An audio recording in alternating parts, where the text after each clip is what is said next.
आपके सरों को उतारने की तैयारी कर रहा है। दुश्मन आपके सरों को उतारने की तैयारी कर रहा है। आज देखो गाजीपुर की खबर पढ़ लो। आज गाजीपुर के अंदर जामा मस्जिद का बुलडोजर चलाकर उसको धराशायी कर दिया गया। कौन रोकेगा? धराशायी कर दिया गया उस जामा मस्जिद को। लेकिन मुसलमान को पता ही कुछ नहीं। मुसलमान तो सोच रहा है कि ये चुनाव से क्या होता है, इस चुनाव से क्या हो रहा है, इस वोट से क्या होता है। अरे वोट के दम पर अपने मंदिर से निकलकर, मठ से निकलकर माननीय योगी आदित्यनाथ जी आज उत्तर प्रदेश के बादशाह बन के बैठे हैं इसी वोटों के दम पर। जिसको अहीर कहा जाता था, वोटों के दम पर उत्तर प्रदेश में वो यादव जी हो गए और चार बार उत्तर प्रदेश के बादशाह बन गए। जिनको दलित कहा जाता, जाटव कहा जाता था, जिनकी बहन बेटियों की आबरू महफूज नहीं थी। जरा जाओ, इसी देश में हमने किताबों के अंदर पढ़ा 3000 साल तक दलित भाई मजबूर थे। 3000 साल तक, 1-2 साल नहीं, 3000 साल तक गुलामों की जिंदगी जी रहे थे। लेकिन उस समाज ने जब अपने वोट की ताकत को पहचाना, कीमत को पहचाना, तो वो ताकत को इकट्ठा करने के बाद में उन्होंने भी अपनी बहन, अपनी बेटी मायावती जी को 4 उत्तर प्रदेश का मुख्यमंत्री बनाया, महारानी बनाया, राजकुमारी बनाया। वोट किसके सबसे ज्यादा है? 100 में से 1 वोट जाट भाई का है। जाट वोट देता है, मुख्यमंत्री प्रधानमंत्री बनाता है। 100 में से 2 वोट ठाकुर भाई का है। ठाकुर वोट देता है, मुख्यमंत्री प्रधानमंत्री बनाता है।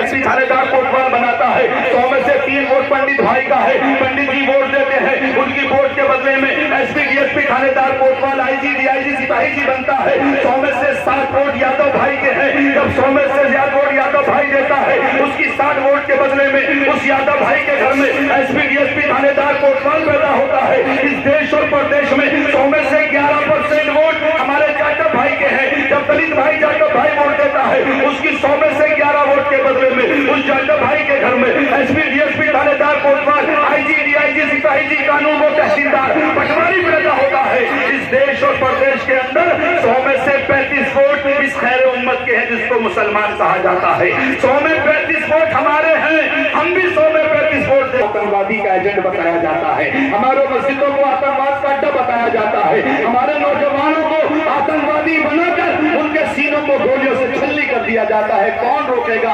अगर तुम चाहो तो बिलारी की इसी गली में बैठकर उत्तर प्रदेश की विधानसभा को पैगाम दे सकते हो। हम बड़े जुल्म करने वाले लोगों, हमारे ऊपर जुल्म तोड़ने वाली सरकारों, हम पे जुल्म करने वाले नेताओं, कान खोल के सुनो। अब उत्तर प्रदेश का मुसलमान लावारिस नहीं है, इसने अपना बेटा डॉक्टर अयूब अंसारी पैदा कर लिया है।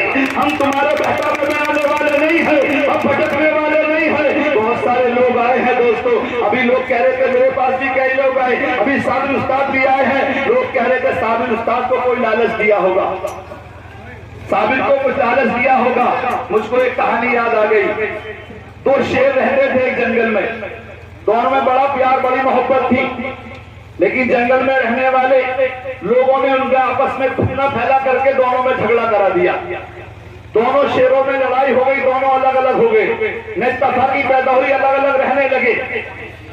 एक शेर अलग चला गया दूसरी दिशा में, दूसरा अलग चला गया। जब अलग अलग हो गए तो एक शेर वाले कुछ कुत्तों में हमला कर दिया। 50-60 कुत्ते इकट्ठे होकर शेर को लिपटने लगे, चिपट गए। वो जो शेर अकेला रह गया था उसको फाड़ने काटने लगे। लेकिन जो शेर उससे जुदा होकर गया था, उसने देख लिया कि मेरे भाई को काट रहे हैं, दौड़ रहे हैं। वो दौड़ के आया और तमाम कुत्तों को फाड़ फूड़ के उसने बराबर कर दिया। वो दूर से कुत्तों का सरदार देख रहा था। उसने कहा कि तेरी तो लड़ाई हो गई थी, दूसरा कैसे चला गया? तू तो बराबर का दावेदार हुआ करता था, तू कैसे चला गया? तो उस शेर ने जवाब दिया, हम दोनों शेर हैं, हम में कितनी नाइतफाई कम हो जाए, लेकिन कुत्ते कभी शेर का शिकार नहीं कर सकते। लालच की बात नहीं है। आप सोचो अपने वोट को, आप ध्यान दो अपने वोट पर। याद रखो मेरे भाई, जो आज बहुत बहुत तस्वीर ख्वाब देख रहे हैं ना, बड़े बड़े खूबसूरत ख्वाब देख रहे हैं, उनको बता दो, जब कोई हंसी मंजर आंख से ओझल हो जाएगा, हमको पागल कहने वाला खुद पागल हो जाएगा। जब कोई हंसी मंजर आंख से ओझल हो जाएगा, हमको पागल कहने वाला खुद पागल हो जाएगा। प्यासे दरिया मत घबरा, सूरज आने वाला है, बर्फ पहाड़ों से बिगड़ेगी, जल ही जल हो जाएगा।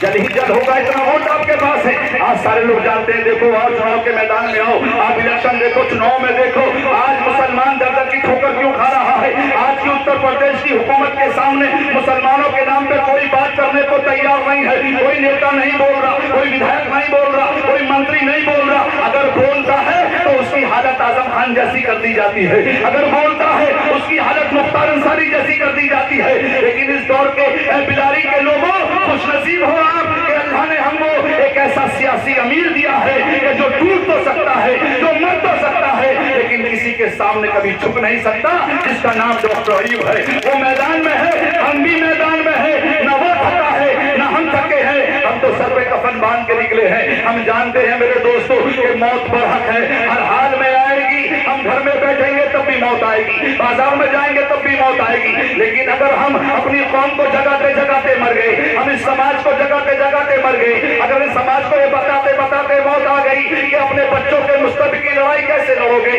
अरे हम तो जी लिए, हम तो जिंदा है, हम तो जिंदगी गुजार के चले जाएंगे। लेकिन अगर इसी तरह वोट देते रहोगे कि फला साहब जीत जाएंगे, बीजेपी जीत जाएगी, बीजेपी को हराने के लिए वोट देना है, तो बीजेपी को हराने के लिए वोट कब से दे रहे हो? जब से देश आजाद हुआ है 1947 से लेकर आज तक मुसलमान बीजेपी को हराने के लिए वोट दिया। जब मुसलमान ने बीजेपी को हराना शुरू किया था, बीजेपी की 2 सीट आया करती थी, 2 सीट आती थी, दीपक का चुनाव निशान हुआ करता था। और मुसलमान ने जब बीजेपी को हराना शुरू किया, हराते हराते हराते हराते हराते 2 सीटों से आज पूरे यूपी में भाजपा बैठी है और दिल्ली की गद्दी पे भाजपा की सरकार है। क्या हरा पाए? हरा लिया। हमने भाजपा को हराने के लिए वोट किया, हमने कभी अपने आप को जिताने के लिए वोट नहीं किया। अगर अपने आप को जिताने के लिए वोट किए होते, हम भी जीते होते, हमारे वोट से भी हमारा बेटा एसपी डीएसपी बना होता, थानेदार बना होता।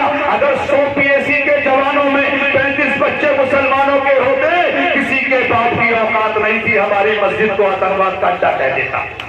औकात हो जाती किसी की हैसियत नहीं थी। मेरे आलिम दीन की कोई दाढ़ी को नोच लेता, कोई हमारी टोपी को नोच लेता, कोई हमारी दाढ़ी को नोच कर हमें आतंकवादी कह देता। लेकिन वोट देने का सिस्टम समझ में नहीं आया। मैं बोल रहा था अयोध्या की सरजमीन पर मंच लगा हुआ था, दिन का उजाला था, जितनी भीड़ थी उससे ज्यादा फोर्स लगी थी। मैंने डंके की चोट पे कहा था कि मुसलमानों की समझ में ये वोट की लड़ाई नहीं आ रही है, वरना मुसलमान तो वो कौम है इस देश की जमीन पर, यही भारत है, इस पे 850 साल हमने हुकूमत की थी। और जब इतना सा भारत नहीं था, जब इतना बड़ा भारत हुआ करता था, जब भारत भी भारत था, पाकिस्तान भी भारत था, अफगानिस्तान भी भारत था, श्रीलंका भी भारत था, बांग्लादेश भी भारत था, जब इतना बड़ा भारत हुआ करता था, इस देश के हम हाकिम हुआ करते थे। आज इतना सा भारत है, हम गुलामों की गुलामी कर रहे हैं। हमारी समझ में वोट देने का तरीका नहीं आया। मैंने अयोध्या की जमीन पर खड़े होकर कहा था कि ये वो कौम है कसम खुदा की जो फिरौन और नमरूद से नहीं डरी, तो तुम सड़े हुए अमरूदों से क्या डरेगी? ये डरने वाली कौम के बच्चे नहीं है, ये हुकूमत करने वाली कौम के बच्चे हैं। इनको समझा नहीं। एक पत्रकार आए, एक पत्रकार ने हमसे आके पूछा, रईस भाई ये बताइए, कुरैशी साहब ये बताइए कि मुसलमान के वोट भी सबसे ज्यादा है, मुसलमान की सरकार भी बन सकती है, मुसलमान पार्टी भी है, मुस्लिम लीडर भी है, हुकूमत में आना क्यों नहीं चाहता? हमने कहा सच्चाई सुनना चाहते हो तो सुनो। अरे मुसलमान तो वो कौम है, अगर उसे हलीम बिरयानी का जायका लग जाए तो बिरयानी से मुरादाबाद खाने के लिए जाता है। इस कौम के बच्चों को हुकूमत का जायका तो लगने दो, 1000 साल तक हुकूमत को छीनने वाला पैदा नहीं होने का है। तो उस कौम के बच्चे हैं, वोट देने का तरीका समझो, वोट देने का सलीका समझो। हमने सुना सोचा नहीं। मेरे भाई बताया ना अभी सामने उस्ताद में कौन सा शेर पड़ा था, गैर पड़ोसों उड़ सकते हो हद से दीवारों तक, अंबर तक तो वही उड़ेगा जिसके अपने पर होंगे। जरा सोच के देखो मेरे भाई, हमने पूरी जिंदगी किराए के मकानों में गुजार दी है। परिंदे अपना घोंसला बनाते हैं, कबूतर अपना बनाता है, कोयल अपना बनाती है। साहब सोचो, परिंदे भी नहीं रहते पराए आशियानों में, हमने उम्र गुजार दी किराए के मकानों में। समाजवादी पार्टी किराए का मकान है, बहुजन समाज पार्टी किराए का मकान है, कांग्रेस पार्टी किराए का मकान है, बीजेपी किराए का मकान है। आज आपका प्लॉट बन रहा है, आपका मकान बन रहा है। ये मकान बनाने के लिए यादव का बेटा नहीं आएगा, ये मकान बनाने जाटव का बेटा नहीं आएगा, ये मकान बनाने पंडित जी नहीं आएंगे, ये मकान बनाने ठाकुर नहीं आएगा। ये प्लॉट भी आपका है, ये ईंटें भी आपकी है, ये मकान भी आपका बन रहा है। आपको अपना मकान बना कर देना पड़ेगा। अगर उनका मकान दोगे तो फिर अखिलेश भैया जी आके मुख्यमंत्री बन जाएंगे। आप अपना मकान बनाओ, ये प्लॉट आपने खरीद लिया है, जिसकी बुनियाद आज हाजी इकबाल के हाथ में है। इस प्लॉट को बेहतरीन शानदार मकान बना के दो। अरे हम रहे न रहे इस मकान में, लेकिन तुम्हारी आने वाली नस्लें इज्जत से रहने का काम करेंगी। वोट के तरीके को समझो। जो मैंने इलेक्शन लड़ा, बुराई मैंने किसी को न दी, सबसे यही बात कही, बोले वोट मुझे सबने दिया, लेकिन मेरे नसीब में चेयरमैन ही न थी। 10 साल हो गए, 10 साल से आप उठट्टू आ रहे हैं, लेकिन ये आपके पास मौका है, इस मौके को मत गवाओ। एक शेर सुनाता हूं आपको। थका नहीं हूं, जंग मेरी जारी है, वक्त बताएगा कौन किस पे भारी है।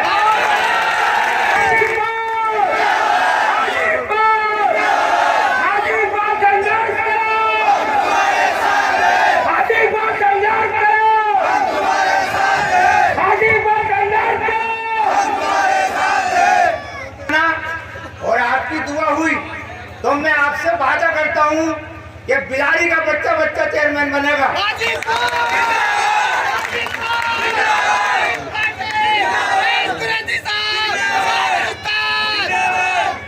मेरे छोटे भाई मोहम्मद अफजाल का जो इंतकाल हो गया था, उसकी भी तमन्ना थी कि हाजी जी एक बार चेयरमैन बन जाए।